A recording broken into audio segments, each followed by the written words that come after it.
तो हम लोग ये बात कर रहे थे कि अगर सपोज मेरे को ऐसा डाउट है कि मुझे कैंसर है, तो ये आइडेंटिफाई करने के लिए कि whether I am having a cancerous gene और नॉट, यानी आप लोगों को जब अपने कैंसर पढ़ा था तो हमने ये पढ़ा था कि the cancer causing genes are called as proto oncogenes, जो इनएक्टिव रहते हैं हमारी बॉडी में, सबकी बॉडी में, लेकिन inactive anyhow either due to the exposure of the chemicals or due to the exposure of the UV radiations or certain other feature, अगर वो प्रोटो ऑन्कोजेंस ऑन्कोजेनिक में कन्वर्ट हो जाते हैं, ऑन्कोजेनिक का मतलब हुआ कि वो अगर कैंसरस हो जाते हैं तो उस कंडीशन में क्या होगा बेटा, उस कंडीशन में कैंसर कॉज हो जाएगा बेटा। और जब कैंसर कॉज हो जाएगा तो नेचुरली क्या हुआ, तो कैंसर होगा।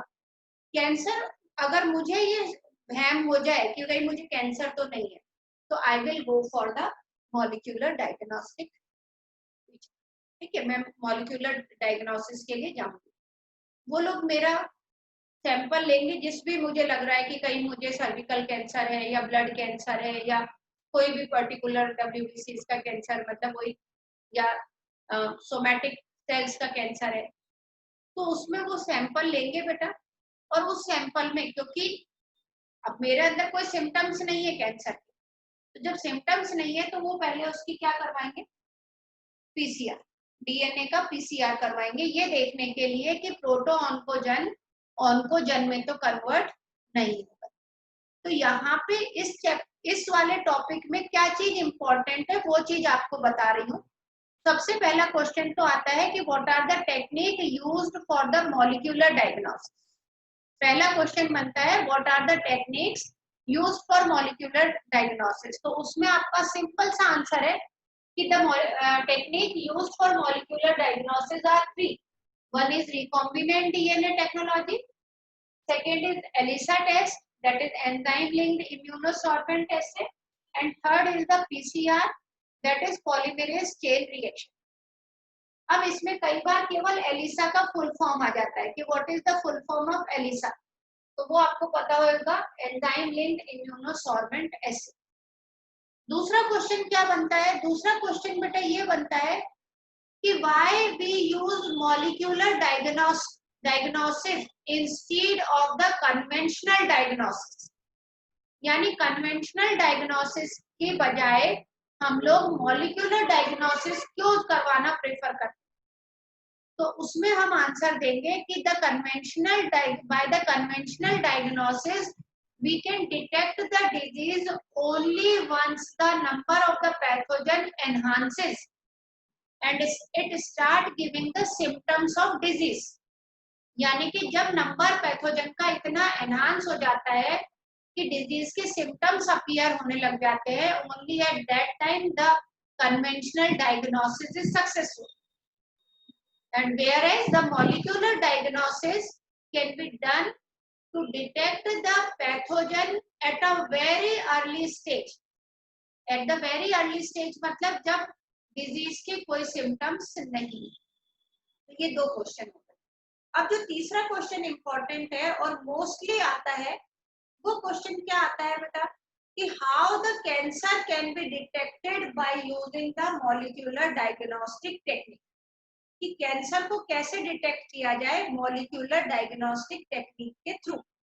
तो इसको थोड़ा सा बेटा ध्यान से सुनना, थोड़ा सा ध्यान से इसलिए सुनने के लिए बोल रही हूँ कि हमारे एनसीईआरटी बुक में ये 4 लाइन में खत्म कर दिया है, लेकिन मुझे समझाने में थोड़ा सा टाइम लगेगा बच्चा। सबसे पहली चीज आपको 2-3 चीजें याद रखनी है अपने दिमाग में। पहला क्या है कि हमारी बॉडी में क्या होते हैं बेटा, प्रोटो ऑन्कोजेंस, जो inactive form of cancer gene, cancer gene के इनएक्टिव फॉर्म, ठीक है, ये इनएक्टिव है, इनएक्टिव है तो no cancer. If they converted into oncogene, तो ये फॉर्म क्या हो गया बेटा, एक्टिव, और उसके वजह से क्या हो जाएगा, कैंसर। प्रोटो ऑन्कोजन से ऑन्कोजन जब होता है तो इसके अंदर कुछ चेंजेस हो जाते हैं, और कोई भी जेनेटिक जीन्स में या डीएनए में कोई भी चेंज होता है उसके लिए हम टर्म यूज करते हैं म्यूटेशन। तो मैं एक सिंपल सी चीज बोलूं कि the proto oncogene get mutated into the oncogene, कि जो प्रोटो ऑन्कोजन है वो ऑन्कोजन में म्यूटेट हो गए, यानी म्यूटेशन। अब how we can find out कि whether the gene get mutated और नॉट, कि जीन म्यूटेटेड हुआ है या नहीं। तो बेटा भला हो ह्यूमन जीनोम प्रोजेक्ट का, जिसमें एक एक जीन की सीक्वेंसिंग पता है हम, कि भाई ये प्रोटो ऑन्कोजन जो है इसकी सीक्वेंसिंग ये है, इसमें नाइट्रोजनस बेस का सीक्वेंस ये है। तो सिंपली उसी सीक्वेंस के बेसिस पर हम लोग, मतलब हम लोग यानी कि जो साइंटिस्ट होते हैं वो तैयार करते हैं बेटा प्रोब्स। प्रोब्स क्या है? Probes are the radio active fragments of जी, यानी जैसे सपोज मैं एक एग्जांपल लेके चल रही हूँ कि ये प्रोटो ऑन्कोजन, ये सिर्फ तुम लोगों को समझाने के लिए, ये आपको ड्रॉ नहीं करना है पेपर में, तो बिल्कुल भी नहीं। ये सपोज प्रोटो ऑन्कोजन है और इसकी सीक्वेंसिंग है बेटा ए सी सी जी टी टी ए सी जी। ये मैंने डीएनए बनाया है ना, प्रोटो ऑन्कोजन के कैंसर का इनएक्टिव जीन।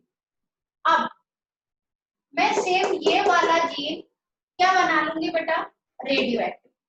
रेडियो एक्टिव के लिए मैं क्या यूज करूंगी कि डीएनए की जो स्ट्रैंड होते हैं वो शुगर फॉस्फेट याद है ना बेटा, शुगर फॉस्फेट शुगर फॉस्फेट, और शुगर के साथ में नाइट्रोजनस बेसिस अटैच होते हैं बेटा, ये आप लोगों को सबको याद होगा। तो यहाँ पे मैं जो सिंपल फॉस्फेट की जगह मैं radio active phosphate P32 use कर लूं, रेडियो एक्टिव फॉस्फेट यूज कर लूं। तो ये वाला जो प्रोटो ऑन्कोजन का मैंने क्या बना लिया बेटा, ये प्रोब बना लिया, और इसमें मैंने क्या यूज करा, P32 यूज करा, यानी रेडियो एक्टिव। तो अब ये एक रेडियो एक्टिव फ्रेगमेंट्स है मेरे पास, जितने भी प्रोटो ऑन्कोजन के रेडियो एक्टिव फ्रेगमेंट्स मेरे पास है। ठीक, अब ये फ्रेगमेंट्स मैंने बना के रख रखे। अब जैसे मान लो कोई XYZ बंदा आया मेरे पास कि भाई मुझे ऐसा लगता है कि मुझे कैंसर तो नहीं हो गया। ठीक है भाई, कोई बात नहीं, लाओ कहाँ का कैंसर लगने के चांसेस आपको लग रहे हैं। तो वो सिंपली क्या कहेगा कि भाई हो सकता है, जैसे मैंने आपको बताया था यूट्रस का और वेजाइना का जो कैंसर होता है वो मोस्ट कॉमन है इंडिया में। तो उसको डिटेक्ट करने के लिए हम लोग पेप स्मीयर टेस्ट करते हैं, ये एक बार मैंने डिस्कस किया। Pap smear test is nothing but the same. तो उसमें क्या करा जाता है कि वेजाइना में से सर्टेन सेल्स आर टेकन, तो वेजाइना की कुछ सेल्स को निकाल ले लिया जाता है बेटा, और जब ले लिया जाता है तो उसको पहले कल्चर किया जाएगा, यानी उसमें से जो डीएनए निकाला उसके डीएनए को नंबर को इंक्रीज करेंगे। कैसे इंक्रीज करेंगे, बाय पीसीआर टेक्निक। अब जब उसका नंबर इंक्रीज हो गया, आइसोलेट करा ना, पहले नंबर इंक्रीज करा फिर आइसोलेट करा, आइसोलेशन ऑफ डीएनए करा, फिर आइसोलेशन ऑफ डीएनए के बाद में रिस्ट्रिक्टेड एंडोन्यूक्लियस डाल के उसके फ्रेगमेंटेशन करें। फ्रेगमेंटेशन करने के बाद उनको सेपरेट करेंगे by the gel electrophoresis. Gel electrophoresis से सेपरेट कर लिया, अब उसको क्या करा जाएगा, उसको नाइट्रोसेल्यूलोज मेम्ब्रेन पर लिया जाएगा। नाइट्रोसेल्यूलोज मेम्ब्रेन पर लेने के बाद उसकी जो डीएनए डबल हेलिक्स है उसको एल्कलाइन मीडियम से टेस्ट ट्रीट करवाया जाता है, तो वो सिंगल स्ट्रैंडेड रह जाता है। अब इस सिंगल स्ट्रैंडेड डीएनए में ऐड करे जाएंगे ये प्रोब्स।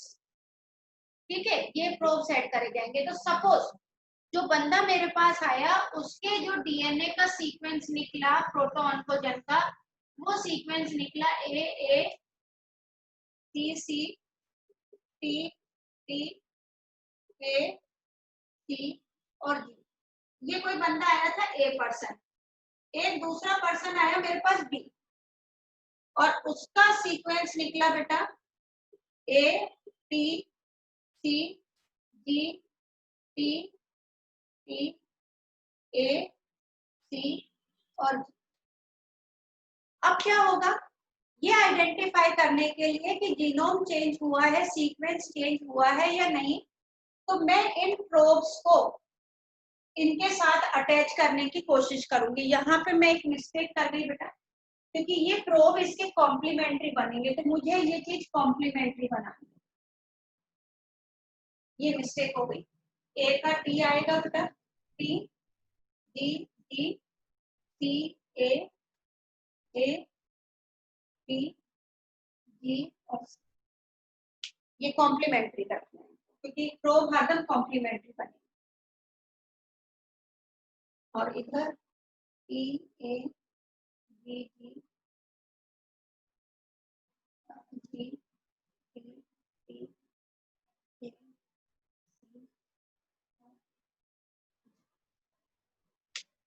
अब बेटा अगर अपन ये देखें तो ये प्रोब किसके साथ में कॉम्प्लीमेंट्री करेगा, किसका कॉम्प्लीमेंट्री है, ए का या बी का, किसका कॉम्प्लीमेंट्री है बेटा, ए का टी, ए का टी, सी का जी, सी का जी का एक वर्ड रह गया, हाँ जी का सी, टी का ए, फिर टी का ए का टी, सी का जी और डी का सी। ये और ये एक दूसरे के क्या है, complementary to each other. So when I put the probe on these fragments, they get paired. ये दोनों क्या हो जाएंगे, पेयर्ड हो जाएंगे, डबल स्ट्रैंडेड डीएनए बना लेंगे। और इन डबल स्ट्रैंडेड डीएनए को ऑटो रेडियोग्राफी में, ये वापस से अगर याद नहीं आए तो आप बायोटेक्नोलॉजी के प्रिंसिपल एंड प्रोसेसेस को दोबारा से पढ़ना, कि प्रोब को वो करा जाता है, फिर उसको ऑटो रेडियोग्राफी में देखा जाता है, जिधर रेडियो एक्टिव सीक्वेंस की वजह से वो आइडेंटिफाई हो जाता है। तो अगर किसी बंदे की ये प्रोब इसके साथ में कॉम्प्लीमेंट्री डीएनए के साथ में कंबाइन कर गए और ऑटो रेडियोग्राफी में विजिबल हो गए, तो इसका मतलब पर्सन को कोई कैंसर नहीं हुआ है, उसका जीन अभी भी प्रोटो ऑन्कोजेन ही है।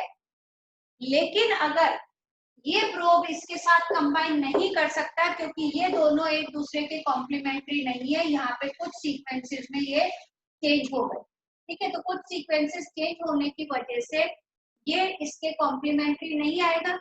जब ये इसका कॉम्प्लीमेंट्री नहीं आएगा बेटा, तो ऑटो रेडियोग्राफी में ये अपीयर नहीं होगा। जब ऑटो रेडियोग्राफी में ये अपीयर नहीं हुआ, तो इसका मतलब the person is suffering from cancer. तो अगर जीन ऑटो रेडियोग्राफी में अपीयर नहीं हुआ, तो ये डायग्नोस कर लिया जाता है that is the person is having the cancer. और अगर वो ऑटो रेडियोग्राफी में आ गया, तो इसका मतलब ये है कि gene is non mutated, that is still it is inactive gene. So by the using of probe, we can detect the cancer at a very early stage. So these are the diagnostic techniques through which we can identify the diseases at a very early stage. तो मैंने आपको जैसे पहले भी बताया था, 3-4 main question है। सबसे पहला कि why molecular diagnostic performed instead of the conventional diagnosis. Second, what are the technique used in the molecular diagnostic molecular diagnosis? तो उसमें आपको 3 टेक्निक बतानी है, रिकॉम्बिनेंट डीएनए टेक्नोलॉजी, एलिसा और पीसीआर। फिर इसमें ये आ जाता है कि how the cancer can be detected at a very early stage.